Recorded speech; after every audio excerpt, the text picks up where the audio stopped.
of the most admirable chasers you could possibly wish to see. This is the Race Hour Weekend Preview Show, and I'm delighted to say we are back. I'm your host, Tom Lee, and looking ahead to what truly is one of the key pre-Cheltenham weekends of racing. Indeed, it is Festival Trials Weekend at Cheltenham, with a pretty hearty offering from Doncaster to back it up.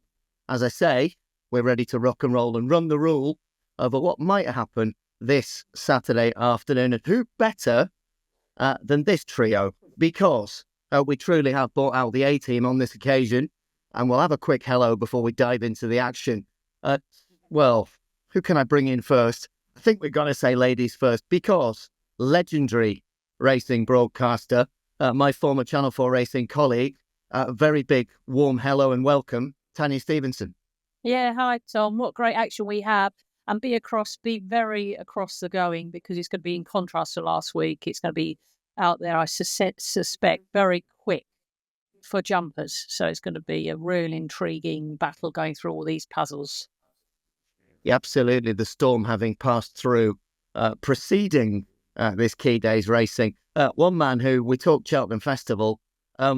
If you could find even just one word to sum it up, maybe it's ecstasy or euphoria. Paddy Aspell, a man who's actually ridden a winner at Cheltenham at the festival. Welcome. Good morning, guys. How are you? Very good. What would be, Paddy, that one word? If you crossing the line, would it be relief, euphoria, ecstasy, delight, joy? How do you wrap that one up? Probably the two words that I still say now every time I see it on YouTube is thank you, the package, because he ran out of real estate. Me and Timmy, we often have back and forth on social media. He's a proper character, and I really thank him for that day that he just didn't travel down the hill as well as me, and we got first run. Well, one man who's always travelling smoothly, particularly when it's weekend preview time, is this man, Lee Hayes, racing analyst. Welcome, Lee. Cheers, Tom. You've done a good job of bigging me up against these two legends. A racing legend, a TV legend, and just little old Lee from Leeds. But yeah, I'm looking forward to this great weekend's racing ahead. Little old Lee from Leeds has told me, folks, pre-show, that he's got a couple of winners up his sleeve at the end. So do stay tuned, because in the next 30 minutes, we are going to mark your card about what's going to unravel this coming Saturday afternoon. Kicking off, we're going to do Doncaster with the crescendo of Festival Trials Day at Cheltenham. Tanya, please, it falls on your shoulders to preview the 1:30 at Doncaster, which there'll be no hanging about here. 2.5 miles a furlong, a 0 to 150, or actually in truth, a 0 to 149, if you want to be particular for this handicap chase. Yeah, Storming Crossgales might help them along a bit, as you say, for the speed essence. I thought Storming Crossgales is starting to progress, albeit won a race that fell apart last time. But there's plenty to be encouraged about with Storming Crossgales, and the others will be looking upon this. We've got a couple in the race running the race last year. For example, Calico races off the same mark as it did last year, and Calico can produce anything on any given day within the compass of this. And he's a bit enigmatic, Calico, so that would ward me off a little bit. But he's one of those horses that, if off a fast pace, he can stalk behind and then maybe pounce. However, you've also got Neil's son in the contest, who is racing off a much higher mark than when he finished behind in the contest last year. It was won by Gabriel's Getaway, as it happens. Calico was second off 142. Melistic was 146. And then you had Neil's son beaten 6 lengths off 135. He's gone on to improve. He's won his last 2, Neil's son. If you look, he was ran against Matata last time, and if you work it out, even if he ran off level weights against Matata at Windsor, he still would have finished second. That's a good thing, because Matata just flew away from them. He's got strong form, Neil's son. He's the horse that I'm looking at here, because also in the race is Petit Tonnerre, who hasn't won for 2 years, but he'll always come into the race looking dangerous.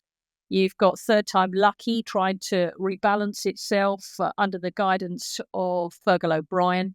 General Medrano, I was thinking, what on earth happened to General Medrano? Because it won nicely at Newbury, then went back there, dropped in class, carried more weight, and a little bit disappointed. You can't sort of batter a horse just for one race, but he might be laid open. Nicky Richards loves this race. That's another reason for going for Nelson. He won it with Duke of Navan. He's won it with Simply Ned. He's got Nelson here, albeit a 10-year-old off a high weight. I just think he'll be drawn into the race by Storming Cross Gales. So I'm starting off with a top weight. And if the going stays the same, check out Herbier's, because he possibly be the one that might come into second because he's tumbling down the weights nicely. He might be the biggest danger, but I'll go with Nelson. Like cheese and pickle, Nelson is on a roll. 11-4 favourite with our sponsors, Betfred. And I will just give a mention as well, because the enablers to this weekend preview each and every week are our sponsors. They are Betfred and Gambling.com. Fred, at the time we're recording, obviously price is subject to fluctuation. Nelson 11-4 fav. Herbier, the 1-4 14-1 outsider of those 7 runners. So is there an angle to be had there? We will find out. Moving swiftly on, thanks for now, Tanya. Paddy and Lee, because I know you've got a little bit of an opinion here. 205 Doncaster, the first of a glut of Grade 2 races this Saturday, is the River Don Novices Hurdle, a fraction more than 3 miles. Paddy first, if you would. How's this going to play out? Yeah, not a bad renewal this league, to be honest. Western Knight, I won't say he bumped into one last time. The winner looked very, very good at Cheltenham, and this son of Westerner, there's no doubt he looks progressive, but I mean, he doesn't set an exceptional standard here. A mark of 132, it's very, very reasonable. But I thought Machantu, who the handicapper rates just a couple of pounds below off 130, and I just think stretching this guy out to 3 miles tomorrow could really, really suit. He completely bombed out in the Aintree bumper, but if you take that run away, this is a very, very solid horse. It comes from an outfit in Emma Lavelle, who at the minute are operating at a fair old strike rate, 4 from 16 in the last fortnight, and just like the way he got the job done at Windsor last time, albeit at a skimpy price in a short race. We'll probably learn more about him the previous time at Warwick, but without a doubt, the further they've gone in trip with this fella, he seems to have improved, and they're stretching him out, as I mentioned, even further tomorrow. Emma Lavelle has got a bit of previous in the race. Leighton, my brother, actually rode the winner for her back in 2008, Ennis Coffey Oscar. One thing I will say about this race is it's a little bit of a graveyard for the favourites, so maybe want to keep that on board. I know Lee wants to give one a mention in here. Probably got to mention Gamester's Guy for the All Green All Josh Greer. This is second preference for him, so we're probably not looking at the dead 8 here, unfortunately. So we've got to keep that in mind for sure. But I was with Machantu to get the hat-trick up here, hopefully stretching out to that 3 miles for the first time. Well, that's a great mention for Ennis Coffey Oscar way back, 17 years ago. That's so long ago, I suspect. In fact, I'd put a fiver on it that Tanya and I were in the betting ring, probably giving the prices that day. Machantu is not favourites, is the selection of Paddy Aspell. Is Machantu the selection of Lee Hayes? Lee, come on in from the cold. No, Ben Pauling's won this race 3 out of the last 9 renewals. He's got Jigs Forge in this. Obviously, a lot of unexposed novices in this, especially over 3 miles. But this one, form of its last race is pretty good. It's second, fourth, and come and won next time out. The trainer-jockey combination at Doncaster, Ben Jones and Ben Pauling, 12 runs, 5 winners, 2 places, 42% strike rate in the last 12 months. So great combination there.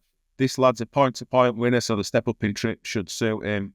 Looks to be a dour stayer to me, which I think you need in this race. So yeah, Jigs Forge, 6-1, best price with Betfred. 6-1 with Fred, best price. Couldn't put it any better myself. Lee, stick with us because it falls your responsibility at a 240 Doncaster, where there's a bit of a will she, won't she, because this is a Grade 2 mares hurdle. Again, staying trip further than 3 miles. And I thought the obvious question mark here is Jatara, Mrs. Harrington, is she, Jatara, not Jessie, already in the UK? If so, with the Storm, when did she come? If not, can she get here? And even if she is here, is she good enough? What wins the 240 Doncaster? She's a great mare. I really like Jatara, but her last 2 runs have not been great. Jessie's won this race this race used to run at Ascot. It's only changed to Doncaster last year, but she won it in 19 and 20 with a brilliant Magic Light, who then actually came second in 2021 as well. I do like Jatara, but as you say, there's a concern whether she'll even get here. If she gets here, she had a rough passage. I said the last 2 runs have been poor, and she's got cheek pieces on for the first time, which suggests that they're searching for an answer there. 7 out of 9 favourites have won this race, and the favourite's going to be Katira, I think. Dan Skelton's actually won 2 of the last 3, albeit they were both at Ascot, with Molly Holly's Wishes and Roxana. They both won over 3 mile previously, though. Katira hasn't. Had 3 runs over 3 miles and only placed once and won none. So I'm going to swerve both the top 2, probably against the trends, and I'm going to go for what I think's an improver. Why not? Third in. I think the ground will stay what it is now, good to soft. It's very windy up here in Yorkshire. It's had 5 runs on good to soft, 4 wins in a place. It's course and distance winner, and that was in a listed race, and it won by 9 lengths from the front that day. I think it's interesting to note that Alice Stevens has rode it for its last 3 wins, and she's replaced this time by David Bass. Now, Alice Stevens is a great jockey, and I'm not saying that she's not, but David Bass and Henry Daly have got a 30% strike rate together in the last 12 months, so he seems like a bit of a jockey upgrade to me on this horse. Looking at the running styles of Katira and Jatara, I think this one could get an easy lead again and maybe just slip away from them. So it looks an improver. It's got £8 to find on ratings, but I think, it's capable of that. So I thought of the prices, 3-1 with our sponsors Betfred. There's a bit of 7-2 available. I thought, why not side with why not? I like it. Why not for the Henry Daly team, who incidentally, in brilliant form, 24 winners already this season, and doubtless more to come for the Shropshire outfit of trainer Henry Daly. And as you say, David Bass, the man taking over in the hot seat on this occasion. Tanya Stevenson, and any gate crashers who may wish to get involved in the background as you talk to us. He was getting involved, yeah, he was getting involved. If ever a race screamed Tanya Stevenson's solution, it is the Great Yorkshire Handicap Chase. 17 of them, 3 miles. Fabulous. A lot of punters, I think, would open the trade industry press and probably throw up when they look at this and think, no, far too difficult. Fantastic. I'm not even going to try and broach it. We need a specialist. Step forwards. It's just too tricky, but it is a wonderful race this in 2025. In contrast to Lee mentioning the previous race is 7 and 9 favourites. The last favourite to win this was If in Doubt in 2015, and then since then we've had a couple of winners at 16-1. We've had a couple of 40-1 winners, and that's just indicative of just how competitive this contest is. We have the 2nd, 3rd, 5th, and the horse that was pulled up in this race coming back again. We've got Forward Plan. Charlie Uberalis was 3rd. Earn River was 5th, and Famous Bridge was pulled up in it last year. And then, of course, we can refer back to a December chase, which saw Dot Pick Me try and rally against Charlie Uberalis and Forward Plan in 3rd. We can refer back and try and get across all of that. It is a wonderful contest. I prefer to look down the card, but also you've got to envisage in your mind how you're going to see this run, and hopefully you're probably going to have the likes of the Changing Man, Tighten Your Belt, and Dot Pick Me all out in front, making this a real surefire test, making it clip along. But then when you look at the race, they don't often come from that far behind, so you've got to be on the case. Snipe comes out. I'm sure many people have been waiting to see when Snipe will return after a gallant run behind Val Dancer, who then subsequently went on to win the Welsh Grand National. So Snipe's in here, but the setup for Snipe might not be right. Fiona Needham's hoping Brian Hughes can give Sia Nominee a good chance to get into contention. Surely the aims are not only to win this, but a little bit higher, maybe back at the festival, or maybe thinking of Aintree as well for Sia Nominee. I just think they'll be racing away from that one. I want to look down the list. I want a bigger price for this contest. You know me. Now you're talking. Now Come on. you're talking. Stop now teasing you're us. talking. I'm making it between Famous Bridge, who I thought didn't like the heavy for a horse that they say just really needs it deep. It was obviously bordering on too deep at Haydock last time when finishing behind Egbert and Jack's Parrot. Even so, ran the same. Interesting, they got cheap pieces on for the first time for Famous Bridge.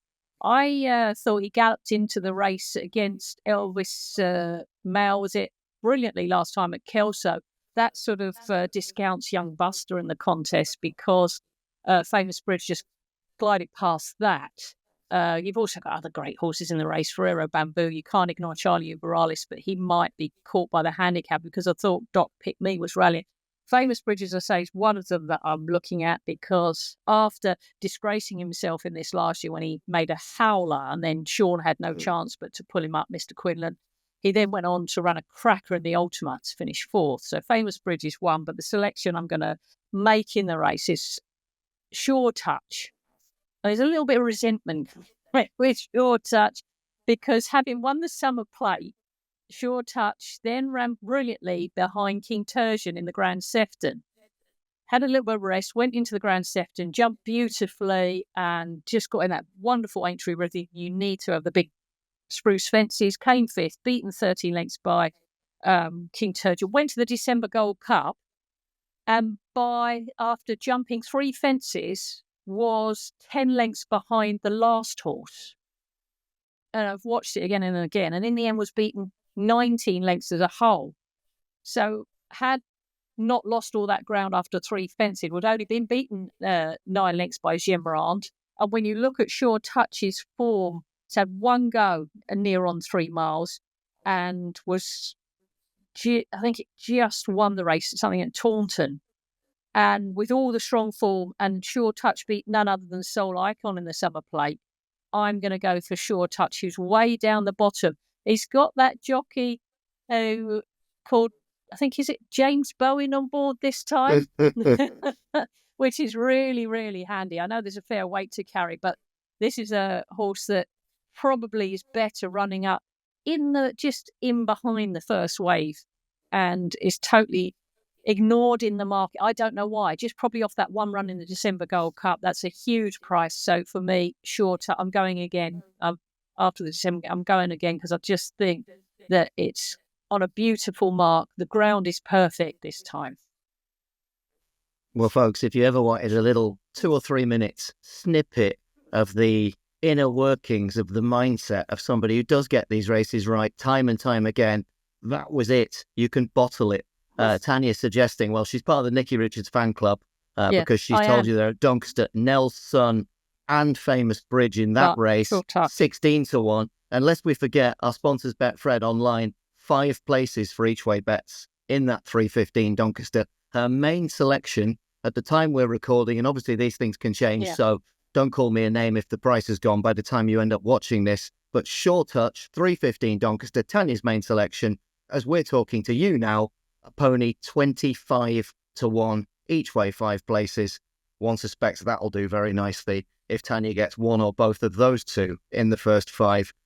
The races we've just talked about would grace any normal Saturday as the main event. They are merely the appetizer for what's about to come at Cheltenham, Paddy, because we're going to transfer across to you once again for the 1:15, which is the Grade 2 Triumph Hurdle Trial, and our latest sighting of a very exciting young horse called East India Doc, who lit up Cheltenham last time we saw him there. You'd imagine if you're Sam Twiston-Davis, you're going to bed on Friday night, absolutely purring, looking forward to riding this one. Yeah, absolutely. And Sam Twiston-Davis got a real good record for the yard, as you would imagine he would, the leg up he's getting on the sort of horses that he is. Obviously, East India Doc, he's a half-brother to the stables of Burdett Road. And just looking down, because obviously I remember James Fanshawe had this horse on the level, didn't he? This chap was beaten off 66 on his handicap debut on the level last summer. But it just shows you, as soon as they started to stretch him out stamina-wise, he went in again next time by 9 lengths. So to win by 9 lengths in a flat race off 68, I think you're dealing with a handy enough horse. And incredible to think he was beaten at Doncaster in a race that really didn't go his way at all, where Ryan Moore had to make the running on him. He was beaten a length and a half or so off a mark of 90 by the end of the season. So that showed how quickly this fella climbed the ladder by a fantastic sire in Golden Horn out of a Galileo mare. So it's there for all to see. And one thing I will say about this India Doc, I mean, obviously, you know, we love our National Hunt bred horses, but some of these flat horses, that go down the National Hunt sphere, their jumping technique can leave a little bit to be desired, but some of them, as far as the hurdling goes, are exceptional because they're always on the edge. As you know, it's a phrase that's used with Constitution Hill. He's always clipping that top bar and frightening you to death on the way around. This East India Dock, to say he's only had 2 goes, he does that, but doesn't get the hind end up. He's quick through the air. He's exceptional. And although he has only had the 2 goes, he's looked like an absolute natural from day one. Like, he's been very, very well trained by James Owen. And, you know, he really has stuck his chest out on more than one occasion about this horse, and deservedly so. Obviously, he is going to be priced accordingly here, but absolutely fantastic that we've got the 10 runners here, because for me, I think this is a cracking each-way race. Sauvignon makes the debut for Paul Nicholls. He gets the obligatory tongue tie. No worries there. I mean, he puts that on 99.9% of all of them, and he's got a bit of form that ties in with Sonny Bill as well, but might lack for a little bit of speed, should I say. Stencil, they might just be having a little bit of a feeler here for a handicap mark going forward. I thought the cracking each way bet here in behind East India Dock was Terra Firma, because they're on the new course here. Without being flashy, this fella a dead heated with Quantock Hills the last day, but because they won't have an awful lot of jumping to do in the closing stages, Terra Firma for me is a real finder off the bridle. And that's one thing I absolutely love. Sean Bowen takes the ride for Jack Jones, who's shown that he's very capable operator under both codes, and he's got that bit of experience, Terra Firma, having transferred over from Ireland. And I think this new course could really suit him. And without being good enough to give East India Dock any real trouble here, I think he could be a cracking each way bet. And obviously we've got to mention Ben Pauling's expensive purchase, Mambo number 5, because he's still a maiden, costs €450,000. And I know we batter these horses with the price tag, and there's an awful lot of pressure on them nonetheless. Interesting that they have gone as deep into their pocket for a maiden here, and they're pitching him in at a pretty deep level on debut. So I think this is a cracking renewal. East India Dock for the win, Terra Firma for me to hopefully hit the place on horse that I think will really suit him on the new course tomorrow.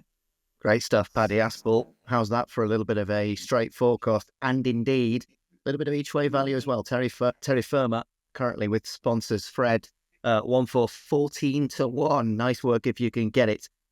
Lee, I'm aware that we've not relied on you for a minute or two. We're going to do exactly that now with the 150 Cheltenham, which is a handicap chase, a prestigious one, a premier handicap, valuable one. Some of the usual suspects, the Gemeron, Il Ridotto, Ginny's Destiny, that pop up in these races in November and December, run now a few weeks before the festival with potential targets in mind for the spring. What wins the 150 at Cheltenham? Yeah, it's a cracking Premier Handicap. This the last 9 run-ins, the winners have been 6, 7 or 8 years old. So on that basis, you can rule out Ginny's Destiny. I'm still not convinced about Paul Nicholls' form. Only one favourite in the last 10 run-ins. Iroquo's the favourite. I think they're pretty open that the Grand National's the target for that one. So is that going to be off tomorrow? I don't think so. So you're looking at something probably just a bit lower down in the betting.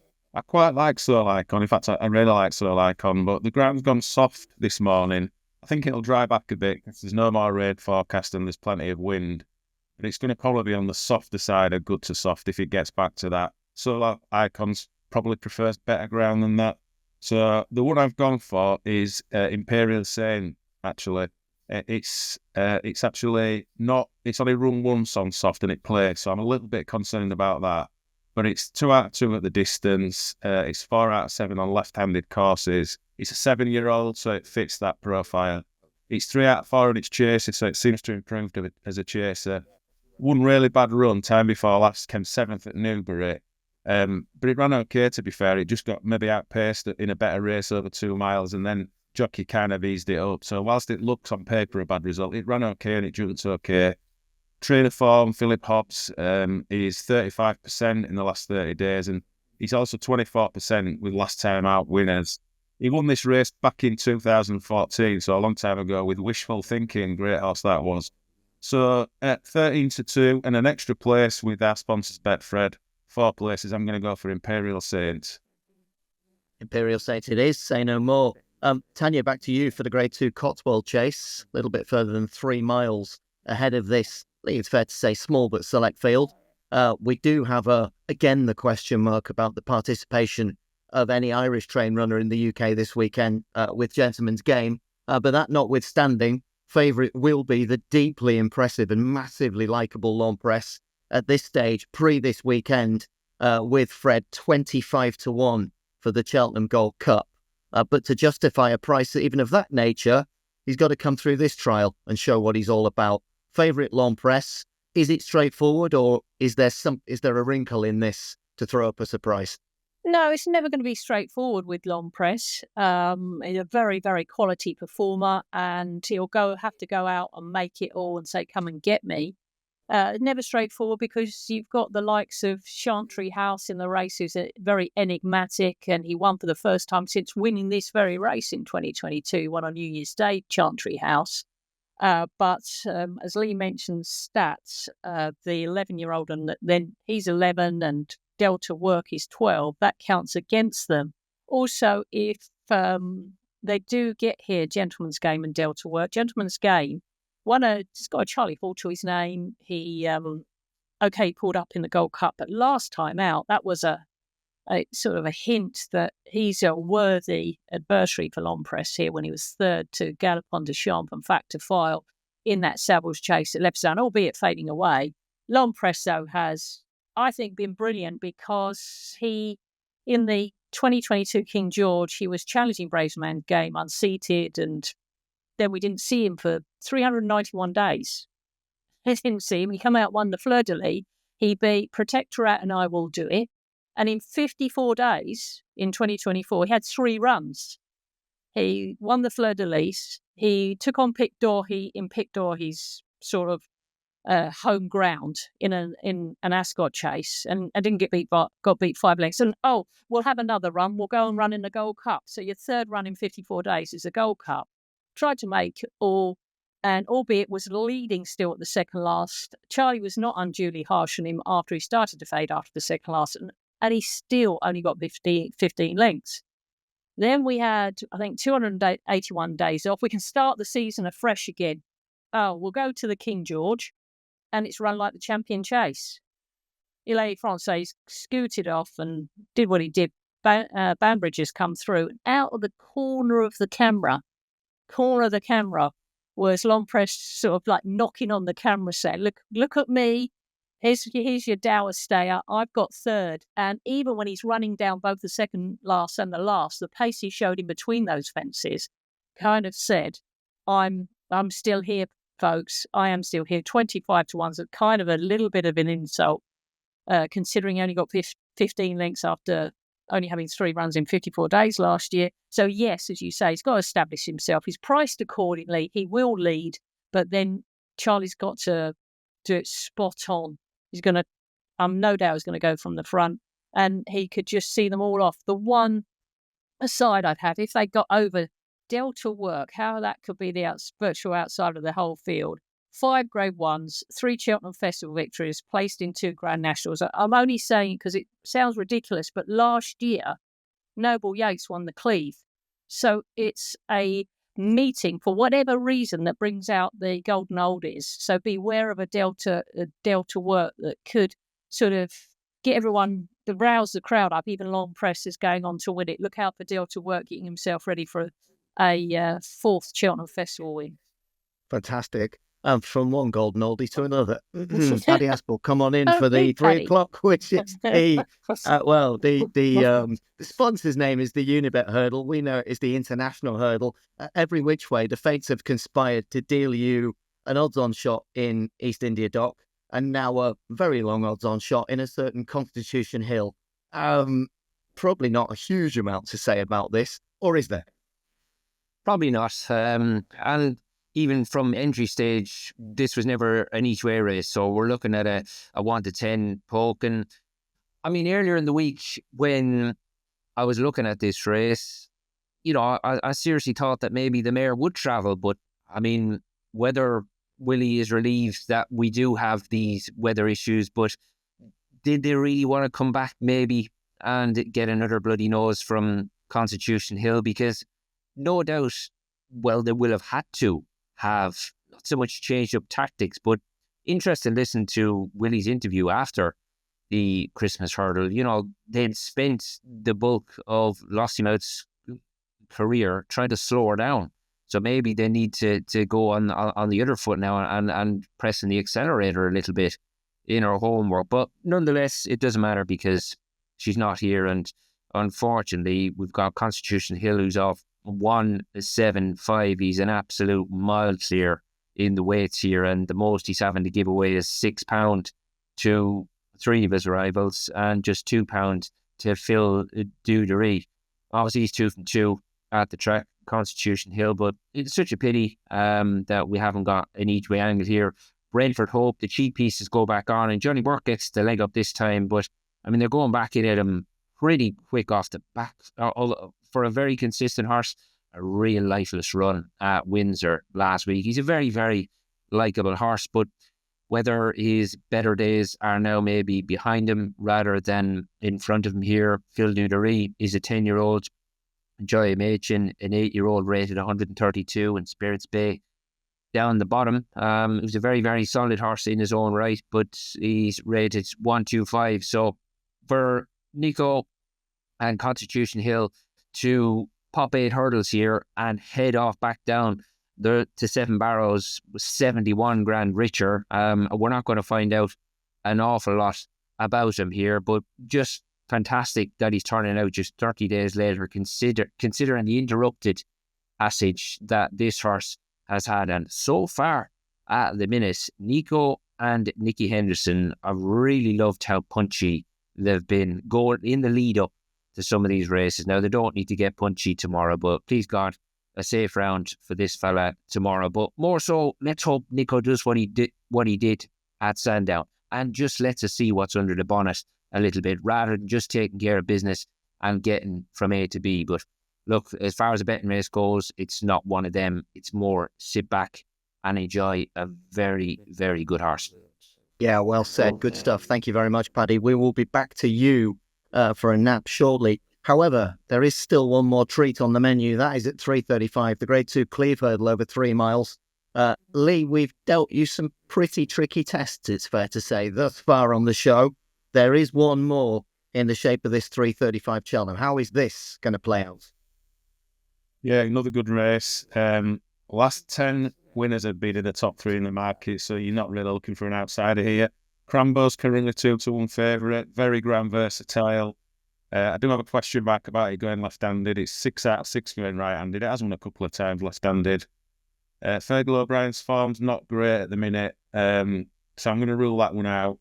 I thought Monmirel, if it stays soft, might have a squeak outside of that. But again, I'm a bit concerned about Paul Nicholls' form. And he's got 3.5 lengths to find with my selection. So I'm going to go for the second in, strong leader. Currently about 5-2 generally, and with our sponsors, Betfred. Pretty ground versatile again. It has won on soft. It's won a couple of times on good to soft. It's won twice over 3 miles. Came third in last year's race. Trainers in cracking form, as we all know. Ollie Murphy, 28% strike rate in the last 14 days. And he's actually making a profit to level stakes, which is pretty rare over that period. Now, obviously, it came last in a long walk hurdle. It was well beaten, but it turned out a breathing issue that day. And as such, he's done a wind operation on this. So it's the first time back after a wind operation. That can be a concern sometimes, but Ollie Murphy's record with horses on the first run after a wind operation, he's got a 21% strike rate, and he actually makes a £6 profit to level stakes with those horses. So I'm not too concerned about that wind operation. Put a line through that long walk run, and I'm going to go for strong leader at 5-2 to win the Cleve. Great stuff. Thank you very much, Lee. And I will just say as well, as another aside, you can follow us on Twitter, X, however you want to refer to it, at @_race hour. So give us a follow, and any updates pertaining to the show will be circulated on there. Folks, before I ask you for naps, Tanya, Paddy, Lee, any other business, do your bidding right now. This is your opportunity. This is a democracy. The Race Hour Weekend Preview Show. Have your say or forever hold your peace, at least until next week. Anybody, anything? I've got one, Tom. I love my Irish handicap hurdle, so I'm going over to Fairyhouse tomorrow for a Dare Manor opportunity. This is for the conditional apprentice jockeys over in Ireland. It's a 323 at Fairyhouse. The Rothwell Yard's in fantastic form at the minute. They've had 5 winners recently in the last 14 days, 17% strike rate. And they've got this young jockey on this one called Teenham Power Roach. He's a very, very good young jockey. He only gets £7. In this race, he's getting £4 because it's a conditional race, but he's getting £4 when some of them are not getting anything. So I think that's a bit of a steal. It's running some really strong maidens behind a lot of these horses of Willys, beginning with a K, these good horses. I watched back its first run in a handicap at Limerick just before Christmas, or around the Christmas period. Out the back, jumped and travelled really well, made smooth headway, looked really promising, got beaten by a good favourite. The yard weren't in as good form as they are then, and it didn't have this great young jockey on. I've no idea what price it's going to be, but I'm going in the 323. I quite fancy Chef's Kiss, and if it wins, the Chef's Kiss from me. Yeah, that is, folks watching this at home, probably furiously scrolling on your laptop or looking in the paper. That's the 323 race at Fairyhouse on Saturday afternoon at number 11, Chef's Kiss. So a few of you, if that wins, doubtless will be blowing 1 or 2 in the direction of Lee Hayes. Right, that was your Any Other Business. Now we get down to the real nitty-gritty, because it's nearly time to say goodbye. But as is customary here on the Weekend Preview podcast, we don't let you escape, you three, without giving us a winner. You've got a lot of material to choose from, but if there was only one, Tanya, we began with you. We'll do so again. You're now this Saturday. I was going to go with your stable, Tom, but I'm going to take a watching brief with Atlanta Brave, because those watching on won't know that every now and I tipped Atlanta Brave for the Mandarin, and I thought it ran excellent last year. Not bad to bounce back in the Welsh National. However, that said, I'll take a watching brief this time, and we'll see how it goes on in that 342 Uttoxeter. But I love the Great Yorkshire Chase, so why not give the Napola to Sure Touch in that 315. I just think that it'd be raced closer to the pace this time, and it hit a couple of flat spots, although it was only beaten 19 lengths in the end in the December Gold Cup. It ran at a frighteningly fast pace, as indeed this will be, but it's got that little bit further to go over. So James Bowen on Sure Touch. Paddy Aspell, you've got a Sure Touch, especially when it comes to your weekend nap. Tanya's just served us up a 25-1 treat. Don't be surprised if that isn't the SP, folks. Spoiler alert. Paddy, what do you like? What's your best bet of Saturday? Well, can you imagine with all the action that we are being treated to tomorrow? That's why I had my head in my hands as soon as I heard the words "and Dare Manor" come out of Lee's mouth.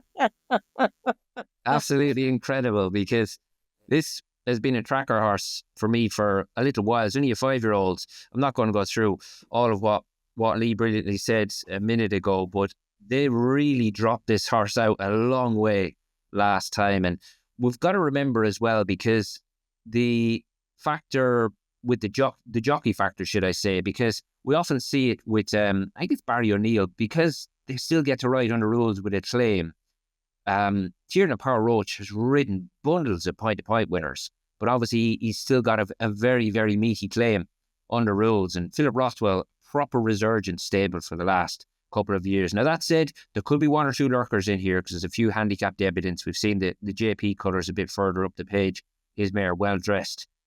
Wouldn't put a line through her at all. Still very, very early days. But drop back and trip. I thought Chef's Kiss gets the run off the same mark. And with Tiernan's 4 off, going to operate here off a mark of 90. Now, I do hope to ride him a little bit closer to the pace tomorrow. But good stiff track round Fairyhouse. And there was just a few on the card tomorrow at Fairyhouse. Now, Cowabunga I thought was an interesting one, because Willie hasn't given Cowabunga an entry in the DRF, but instead it goes here tomorrow in the 213. Very, very interesting. Mark Walsh is booked to take the ride. It was a proper eye catcher last time. And sorry, Lee, for rabbiting on, just one more at Uttoxeter. He's a bit of a naughty boy, this fella, so there are risks attached, but the favourite's a bit of a naughty boy as well. But that's the 122. Rais of Ben Paulings. Now, he's only got, he either walks or he goes flat out. There's no in-between speeds with Rice, and he paid the price at Newbury last time when well clear. But there's also another naughty boy in here right up the top in Boston Boy for John Joe and AJ O'Neill. Now, this horse has got an awful lot of ability. He was bang on the scene at Leicester 2 starts back, but at times he doesn't fancy these obstacles and he ducks out. Now, Windsor last time, Richie McLernan had him right down the running rail, down the pit, and this horse, he took on the running rail and the wing. He's obviously not wired up completely right, but he's got an awful lot of ability. Adam Wedge takes the ride tomorrow. And because Rice is going to go forward, he'll go a million here. But if he's starting to tire in the closing stages, Adam Wedge is going to be wanting to take a lead for as long as possible.